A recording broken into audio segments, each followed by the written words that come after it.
गैर आवश्यक वस्तुओं यानी कि नॉन एसेंशियल गुड्स की सप्लाई पर लॉकडाउन अवधि में रोक रहेगी। माननीय गृह मंत्री श्री अमित शाह जी के निर्देशानुसार राज्यों से महत्वपूर्ण बिंदुओं पर चर्चा कर स्थिति को नियंत्रण में रखने का प्रयास जारी है। माननीय गृह मंत्री जी ने गृह मंत्रालय के अधिकारियों के साथ समीक्षा बैठक की। उन्होंने इस बात पर जोर दिया कि हमारी कोरोना के साथ अभी भी लड़ाई जारी है, इसलिए लॉकडाउन मेजर्स के साथ समय समय पर दिए गए दिशा निर्देशों का निष्ठापूर्वक पालन किया जाना चाहिए। ऐसे क्षेत्र जो हॉटस्पॉट्स, क्लस्टर्स, कंटेनमेंट जोन्स में नहीं आते हैं और जिनमें कई गतिविधियों की अनुमति दी जा रही है, वहां सावधानी बरतना है और यह सुनिश्चित करना आवश्यक है कि छूट वास्तविक परिस्थितियों का सही से आकलन करके ही दी जाए।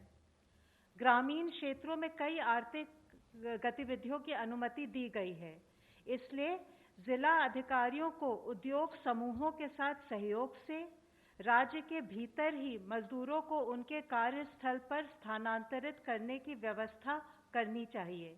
इससे न केवल आर्थिक गतिविधियों को गति मिलेगी, बल्कि मजदूरों को रोजगार के अवसर भी मिलने लगेंगे। इसी प्रकार बड़ी औद्योगिक इकाइयों और औद्योगिक परिसरों के संचालन पर उन्हें विशेष ध्यान देना चाहिए। खासकर ऐसी इकाइयों के संचालन पर ध्यान देना चाहिए जहां मजदूरों को परिसर में ही रखने की व्यवस्था हो।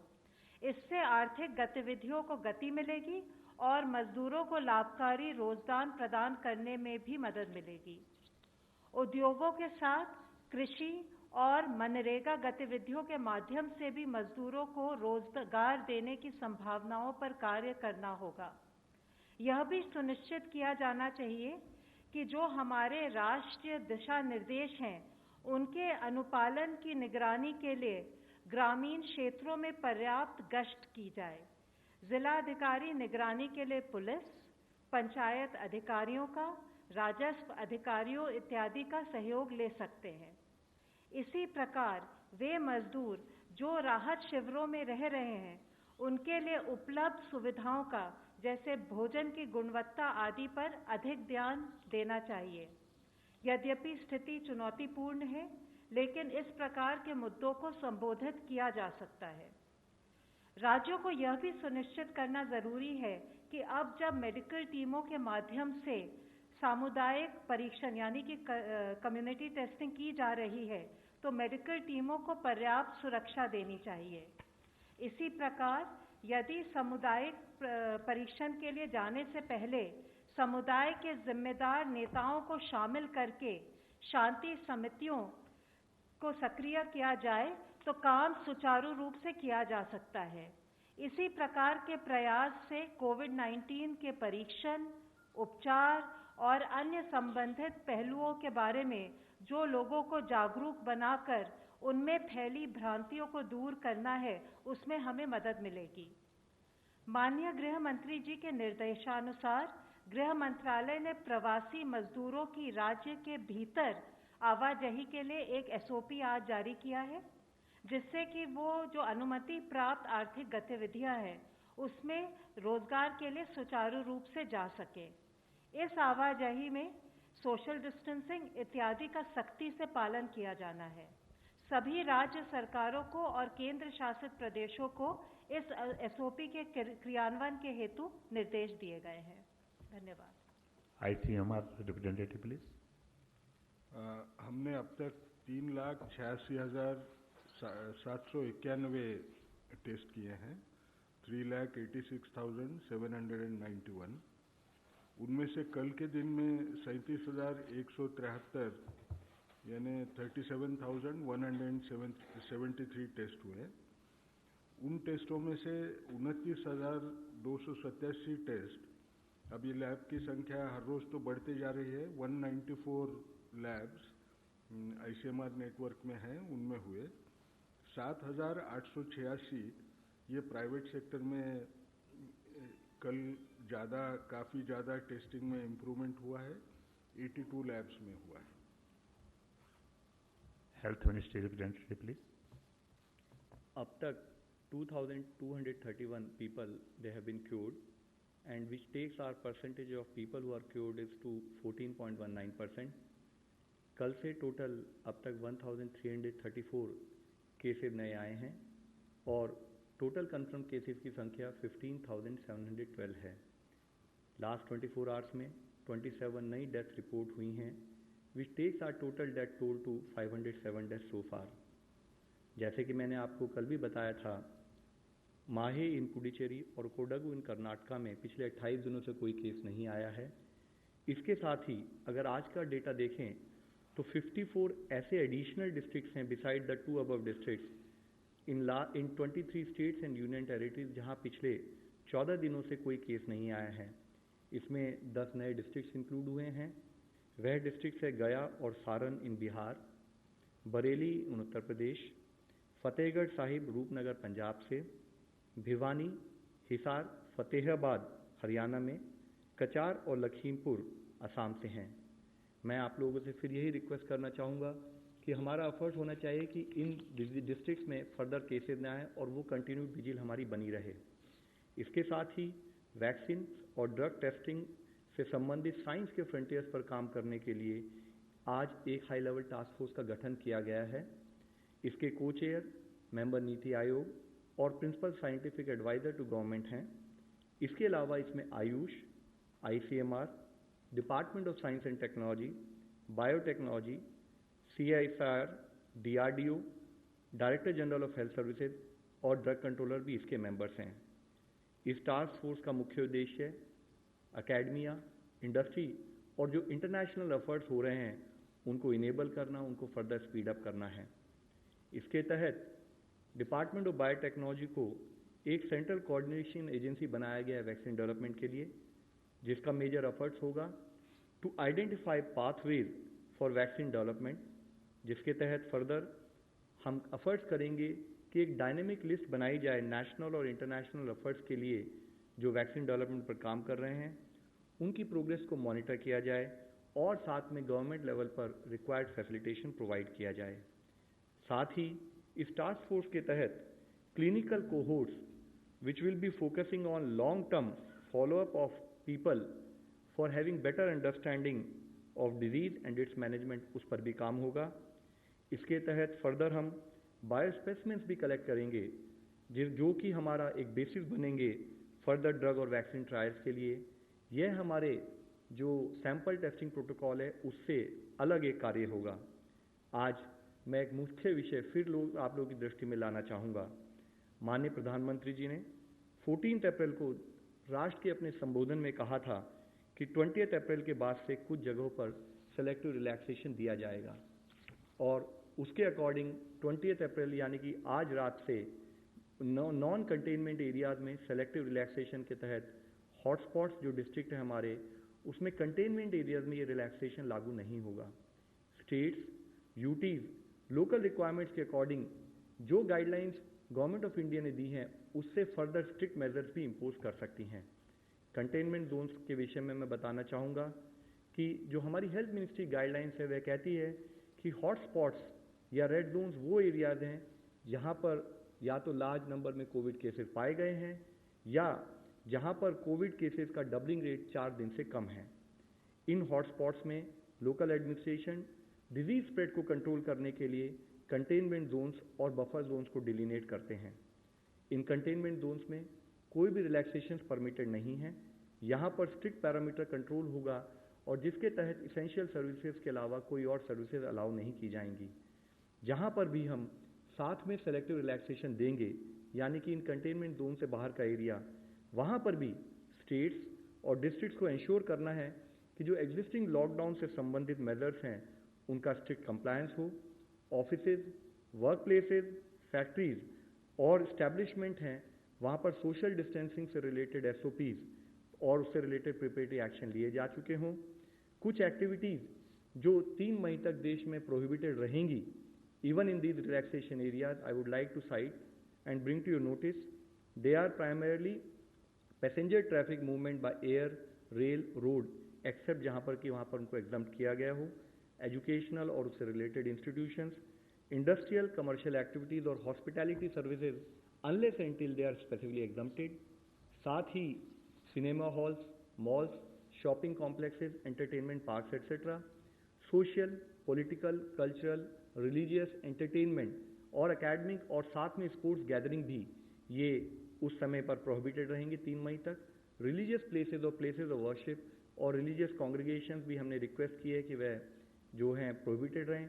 Taxis including autos and cycle rickshaws और कैब एग्रीगेटर्स भी प्रोहिबिटेड कैटेगरी में आते हैं।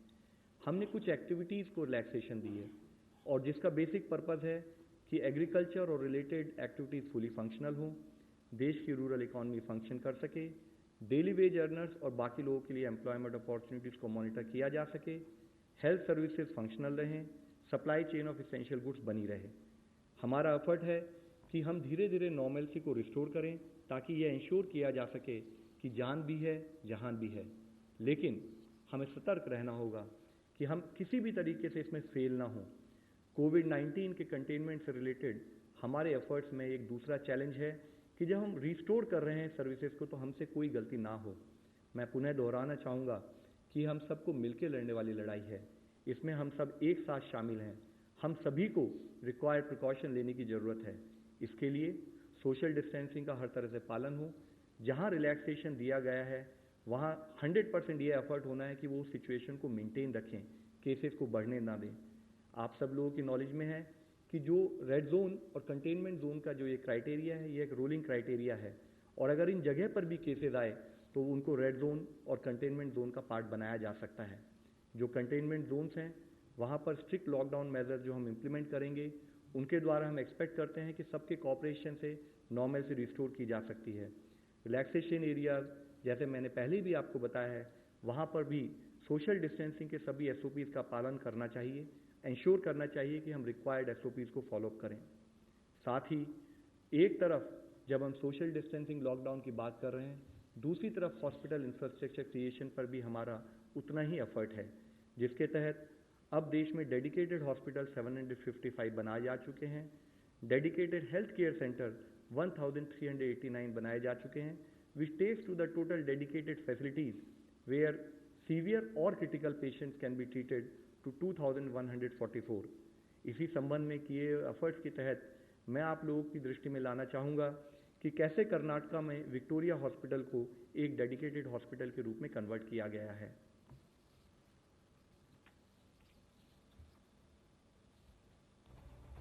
कर्नाटक राज्य सरकार का विक्टोरिया हॉस्पिटल जो बेंगलोर मेडिकल कॉलेज से एफिलेटेड है, दक्षिण भारत में उत्तम चिकित्सा के लिए जाना जाता है। ये अस्पताल 1901 में शुरू हुआ।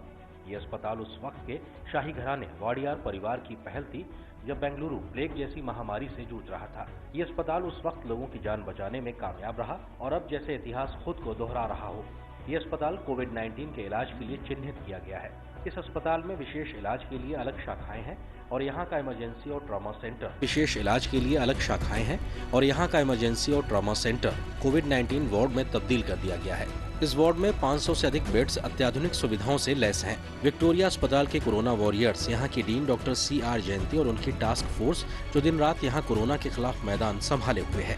First and foremost, we formed a COVID task force team and set up various committees to look out all the logistic details. And most importantly, we started with the sensitization programs for our healthcare professionals. These sensitization programs includes donning and doffing of the personal protective equipment, which is the most important part to keep them safe. Number 2, we discuss the treatment protocols, and number 3, we also discuss the ICU treatment protocols. इस अस्पताल के corona ward में beds के साथ ventilators और oxygen की पूरी व्यवस्था है। जैसे ही इस वार्ड को कर्नाटक सरकार ने कोविड वार्ड घोषित किया, यहाँ के मेडिकल स्टाफ, डॉक्टर्स और अन्य मेडिकल कर्मचारियों को विशेष ट्रेनिंग दी गई। उन्हें PPE के इस्तेमाल, कोरोना मरीज के सर्वेलेंस और डिजिटल टेक्नोलॉजी के जरिए ट्रेनिंग भी दी गई। अस्पताल के एफिलेटेड कॉलेज में एक कंट्रोल रूम बनाया गया है। यहाँ से सीधा अस्पताल में कोविड वार्ड के मरीजों पर नजर रखी जा सकती है। डॉक्टर्स की एक टीम इस कंट्रोल रूम में कोविड वार्ड पर नजर रखती है और मरीजों से बातचीत भी करती है। This is the main war room, what we call it is war room. So we'll be coordinating with the doctors who are working inside the zone. I mean where the patients are. So we'll not be going there. 1 week One shift of doctors will go there. They will stay there in a separate building. They will not come out for that 1 week. And we can also do video conferencing with the doctors inside. So any senior staff can come here, do video rounds, and any psychiatry counseling for the patients. If patient gets agitated, depressed during the course of 2 weeks, can be counseled from here itself. अस्पताल में कोविड-19 से पीड़ित मरीजों को अलग अलग zone में रखा जा रहा है और उनकी जरूरत के मुताबिक उन्हें अलग श्रेणी में बांटा गया है। वायरस पीड़ित मरीजों से कम एक्सपोजर हो, इसलिए विशेष इंक्यूबेटर बनाए गए हैं ताकि डॉक्टर संक्रमित ना हो। इसके अलावा इन वार्ड्स में रोबोटिक टेक्नोलॉजी के इस्तेमाल से मरीज को दवा और खाना पहुँचाने की तैयारी हो रही है। अस्पताल में मौजूद लैब भी पूरी तरीके से अत्याधुनिक सुविधाओं से तैयार की गई है। हालांकि बेंगलुरु हॉटस्पॉट घोषित होने के चलते इस अस्पताल में शहर के अलग अलग हिस्सों से आए मरीज यहां इलाज करवा रहे हैं, लेकिन विक्टोरिया अस्पताल राज्य के दूसरे जिलों को भी मेडिकल सपोर्ट उपलब्ध करा रहा है। ऐसे में विक्टोरिया अस्पताल देश भर में कोविड-19 के खिलाफ चल रहे युद्ध में अपना योगदान दर्ज कर कई जिंदगियां बचाने के प्रयास में एक अहम भूमिका निभा रहा है। मास्क और फेस कवर का यूज एक बैरियर के रूप में काम करेगा, पर्टिकुलरली जहां डेंसिटी ज़्यादा है और साथ में जब हम लोगों से इंटरेक्ट करते हैं, यह बैरियर हमें एक एडिशनल प्रोटेक्शन देता है। इससे रिलेटेड गाइडलाइंस बोथ मास्क और फेस कवर के लिए ऑलरेडी इशू की जा चुकी हैं। गृह मंत्रालय की जो डायरेक्शन है उसमें भी कहा गया है कि wearing of face cover is compulsory in all public and work places. इस संबंध में माननीय प्रधानमंत्री जी और उनकी अपील के तहत हमारे देश के क्रिकेटर की एक अपील भी मैं आप लोगों की दृष्टि में लाना चाहूँगा।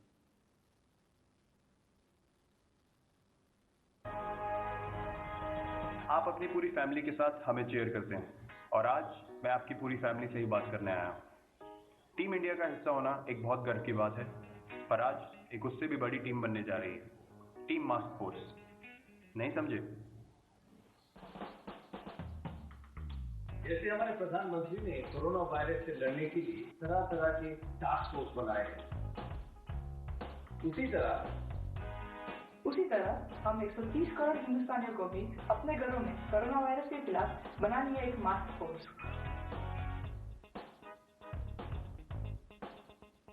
मास्क फोर्स का हिस्सा बनना बहुत ही आसान है। बस घर बैठे बैठे अपने लिए एक मास्क बनाइए, जैसे मैंने ये बनाया है। फर्जी आपका मास्क कहाँ है? ये देख, मैंने ये बनाया है।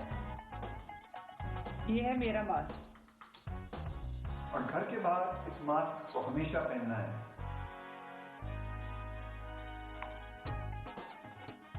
ये मैंने बनाया है। ये किसी भी साफ कॉटन के कपड़े से बनाया जा सकता है और डिजाइन भी जो आपको पसंद हो, है ना बढ़िया? बहुत चंगा है। कम ऑन इंडिया, मास्क बनाओ और मास्क फोर्स का हिस्सा बन जाओ। और हाँ, याद रहे, साथ ही 20 सेकंड तक हाथ भी धोने हैं और सामाजिक दूरी भी बनाए रखनी है। ये है मेरा मास्क। मास्क घर बैठे आसानी से कैसे बनाना है, इसकी सारी जानकारी आपको आरोग्य सेतु ऐप पर मिल जाएगी। आज ही डाउनलोड कर लीजिए। हमें फेस कवर्स और मास्क का हमेशा प्रयोग करना है। आप सबसे रिक्वेस्ट है कि फेस कवर्स को इस्तेमाल करें और इस फोर्स को ज्वाइन करें। Make your own mask and join the mask force. आज ज़रूरत है कि हम सब लोगों को एफर्ट्स करने हैं कि जो भी हमारे ज़िले रेड जोन के अंदर आते हैं उनको नेक्स्ट 14 दिन तक वहाँ केसेस ना आए। एफर्ट्स ऐसे हों कि उसको हम ऑरेंज जोन में कन्वर्ट करें और नेक्स्ट 28 दिन तक वहाँ कोई केस ना आए और उसके तहत हम उसको ग्रीन जोन में कन्वर्ट करें। इस एफर्ट में हम सब लोगों को मिलकर काम करना है। धन्यवाद। धन्यवाद। Question for ICMR from online questions. Scientists at Oxford University have claimed that ChAdOx1 vaccine can work against the coronavirus. What is ICMR take on this? जैसा पहले भी हम बोल रहे थे कि 70 अलग अलग ग्रुप्स वैक्सीन की खोज में जुड़े हुए हैं। उनमें से ये एक ग्रुप है और 4 ग्रुप्स हैं, यानी टोटली 5 ग्रुप्स ह्यूमन फेज में आ रहे हैं। यानी एनिमल स्टडीज पास कर चुके हैं, एनिमल को कुछ होता नहीं साइड इफेक्ट करके मेजर, और उसका असर यानी जो एंटीबॉडीज डेवलप होना है वो दिख रहा है, इससे वो आगे जा रहे हैं। जो भी कोई साइंटिस्ट का ग्रुप होता है उस सभी को तो आशा रहेगी, उसके सिवा तो वो आगे जाएंगे नहीं। हम भी एक आशा रखना ज़रूरी है कि ये शायद सक्सेसफुल हो जाए। जो भी सक्सेसफुल हो उसका फ़ायदा तो सब हम लोगों को भी मिलेगा। जैसे ये आगे जाएगी ट्रायल, ये अप्रैल महीने में शुरू हो रही है।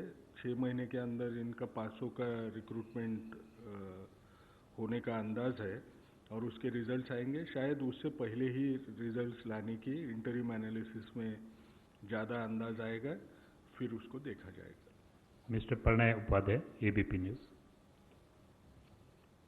लवकराल साहब, मेरा सवाल आपसे है कि जो रिलैक्सेशन दिए गए हैं, तो अगर आप एक फिगर बता पाएं कि कंटेनमेंट जोन का जो आपने पिछला फिगर दिया था हॉटस्पॉट्स का, वो क्या उसमें वेरिएशन आया है, और जिन भी जगहों पे ये रिलैक्सेशन दिए गए हैं उसके लिए क्या आधार और क्या आकलन लिया गया है, और जिन एरियाज में रिलैक्सेशन दिए गए हैं खासतौर पर कामकाज को लेके, उसमें जो लोग काम करने के लिए जाएंगे उनके टेस्टिंग को लेके या उनकी सुरक्षा को लेके आम आदमी लोग कैसे आश्वस्त हो सकते हैं, इसको कैसे सुनिश्चित किया जाएगा? सर, जैसे कि इससे पहले भी हम लोगों ने डिस्कस किया है, हमारा criteria for identification of red hotspot या रेड जोन डिस्ट्रिक्ट ये है कि जहां पर केसेस अधिक संख्या में हैं या जहां पर डबलिंग रेट 4 दिन से कम है। इसके तहत हमने स्टेट्स को ऑलरेडी आदेश दिए हैं। उस आदेश के तहत हमने कहा है कि आप अपने केसेस को एनालाइज कीजिए, क्योंकि केसेस एक डायनेमिक, एक रूलिंग नंबर है, और उसके बेसिस पर स्टेट रेगुलर बेसिस पर उन जिलों को ऐड करते रहेंगे। विद इन दोज डिस्ट्रिक्ट्स जो हमारे रेड जोन में आएंगे या जिसको हम हॉटस्पॉट कहेंगे, वहाँ पर क्लस्टर कंटेनमेंट या आउटब्रेक कंटेनमेंट प्रोसेस के तहत वह कंटेनमेंट एरिया डिफाइन करेंगे, और उस कंटेनमेंट एरिया में बिना रिलैक्सेशन के इसेंशियल एक्टिविटीज़, इसेंशियल कमोडिटीज़ और सर्विसेज के अलावा वहाँ पर वो सारी जो सर्विसेज हैं वो स्थगित रहेंगी। Regarding essential services, health services और जो हमारे फूड और उससे रिलेटेड सर्विसेज, जैसे कि हम लॉकडाउन की स्थिति में भी रहे हैं, वह सब जारी रहेंगी। इसके साथ ही जो हमारे फील्ड वर्कर वहाँ काम करेंगे वो हाउस टू हाउस जाएंगे, ILI यानी कि इन्फ्लुएंजा लाइक इलनेसेस और सारी यानी कि सीवियर एक्यूट रेस्पिरेटरी इलनेसेस का हाउस टू हाउस सर्वे किया जाएगा, और उस सर्वे के तहत या कॉन्टैक्ट ट्रेसिंग में जो भी पेशेंट्स आएंगे या जो भी पर्सन्स हम पाएंगे उनको हमारे सैम्पलिंग क्राइटेरिया के तहत हम सैम्पलिंग करेंगे और उसके बेसिस पर उनको डेडिकेटेड कोविड हॉस्पिटल में ट्रीटमेंट प्रोवाइड किया जाएगा। Another online question. Is the government planning to revise its testing strategy and screen all patients who come to the hospital with flu-like symptoms? जैसे पहले भी, अब शायद वही दोहरा रहा हूँ जो पहले काफ़ी बार बोल चुके हैं कि जो भी हॉटस्पॉट्स हैं वो हॉटस्पॉट्स में जिसको इन्फ्लुएंजा लाइक इलनेस के सिम्टम्स होंगे यानी फ्लू के वजह, उनको सारे लोगों को ये टेस्ट ऑफर की जाएगी। ये हमको सिर्फ याद रखना है, ये सिर्फ हॉटस्पॉट्स में लागू हो जाएगा। I think Kamal, just we are going one by one. Just wait for your turn. Just wait for your turn. We will answer you. Take your question also. Just wait for your turn. Nitendra from Doordarshan News. Sir, मेरा सवाल यह है कि large संख्या में पुलिसकर्मी positive हो रहे हैं, संक्रमित हो रहे हैं। इसके अलावा आज दिल्ली में भी देखा गया कि जो डिलीवरी कर रहे हैं या फिर जो खाना बांट रहे हैं डोर टू डोर, वो भी संक्रमित हुए हैं। तो क्या ऐसे लोगों के लिए कोई प्रोटोकॉल होगा, कोई दिशा निर्देश होगा, या उनकी सुरक्षा को लेकर खासतौर पर पुलिसकर्मी क्या कदम उठाए जा रहे हैं? Sir, infection prevention management, Covid disease और इन्फेक्शन डिजीज़ मैनेजमेंट एक बहुत इंपॉर्टेंट अंश है। जैसे आपने आज भी पूछा है और इससे पहले भी हम लोग आप लोगों की दृष्टि में लाते रहे हैं, हमारे लिए ज़रूरी है कि जो भी फील्ड वर्कर है उसको फील्ड टाइप पर प्रॉपरली ओरिएंट किया जाए और उस ओरिएंटेशन के तहत उन्हें काम करना चाहिए। कई बार अगर हम आइदर ओवर कॉन्फिडेंस और लैक ऑफ अंडरस्टैंडिंग और या किसी कारणवश कि मुझे नहीं होगा उस मोड में काम करते हैं, तो डेफिनेटली ये स्कोप हो सकता है कि वह पर्सन इन्फेक्ट हो सके। साथ ही required precautionary material in terms of कि किस टाइप का उसको प्रिकॉशनरी प्रोटेक्शन लेनी है, चाहे वो खाली N95 मास्क हो या N95 मास्क और ग्लव्स हो या N95 मास्क ग्लव्स के साथ साथ कवर ऑल भी हो। तो जो प्रोटोकॉल है वो फॉलो करेंगे तो इन्फेक्शन नहीं फैलेगा, किसी को नहीं होगा। मैं आपके द्वारा फिर से अपील करना चाहता हूँ जो हमारे फील्ड कर्मी जो आज योद्धा के रूप में हमें सपोर्ट दे रहे हैं कि काइंडली आप सारी गाइडलाइंस को फॉलो करें। Mr. Sahil, ANI. Sir, I'm Sahil Pandey from ANI News Agency. My question is that many of the asymptomatic patients are coming up who are detected as COVID positive. How big is this challenge for the government and how are we going to tackle this? Sir, asymptomatic people actually coming out positive is not a very big percentage. That is what the historical data across the world has shown us. So what is important for us, however, is to be aware of this challenge, and we need to ensure that even asymptomatic people, if they are high-risk people, that is part of our sampling criteria, we sort of monitor them, do testing for them and coordinate with them. Similarly, for asymptomatic people who are contacts, it is always advised that they should either remain in home quarantine, or if they are high-risk people, they should go for a facility quarantine so that effective monitoring for them also can take place. Mr. Prashant Sharma, Hindustan Samachar. Sir Prashant from Hindustan समाचार। मेरा sir Agarwal sir आपसे सवाल है कि Delhi government ने मना कर दिया है कोई भी लॉकडाउन खोलने से, लेकिन जिनको 20 तारीख से ऑफिस ज्वाइन करना है और वो दिल्ली से बाहर रहते हैं, जैसे नोएडा, गाजियाबाद या फिर दूर से आते हैं, क्या उनको कोई स्पेशल पास दिया जाएगा और वो क्या ऑफिस वो ज्वाइन कर सकते हैं? ये आपसे था। सेकंड सवाल ICMR से ऐसा कि जैसे कुछ एसेंशियल सर्विस को खोला जाएगा, चाहे इसमें प्लम्बर्स हो या इलेक्ट्रीशियंस हो, तो जो कस्टमर्स बुलाएंगे क्या वो कुछ It is not related to ICMR. This is different from the MHA. So just take your one question only for the health, please. Sir, as far as the guidelines are concerned कि हम field पर कैसे काम करेंगे, हमने आप लोगों को बताया है कि जो हॉटस्पॉट्स है उसमें कंटेनमेंट जोन डिफाइन की जाएंगी और उन कंटेनमेंट जोन में एक्सेप्ट फॉर एसेंशियल सर्विसेज कोई सर्विसेज लागू नहीं होंगी। साथ में हमने ये भी कहा है कि स्टेट गवर्नमेंट्स उनके हित में है और वो सक्षम है कि अगर वो चाहें तो इसके अलावा एडिशनल रेस्ट्रिक्शन वो इम्पोज कर सकते हैं। तो अगर स्टेट अपने असेसमेंट में ये चाहते हैं कि हमें additional restriction besides restriction which are already defined by government of India वो इम्पोज करना चाहें, बिकॉज फील्ड लेवल पर they are more equipped, they are more aware कि उनको किस टाइप के एडिशनल एक्शंस की जरूरत है, तो हमारे बताए एक्शन से ज़्यादा वो ले सकते हैं। इस केस में अगर वो कोई एडिशनल रेस्ट्रिक्शन करते हैं तो कंटेनमेंट जोन में जो उनकी इंस्ट्रक्शन है वो लागू होंगी। साथ ही अगर किसी पर्टिकुलर एरिया में एज पर नॉर्म्स गृह मंत्रालय या स्टेट गवर्नमेंट की डायरेक्शंस के तहत अगर कोई ऑफिस खुलने हैं तो उसके लिए रिक्वायर्ड फैसिलिटेशन स्टेट लेवल पर और डिस्ट्रिक्ट लेवल पर कंसर्न DMs करेंगे। 154.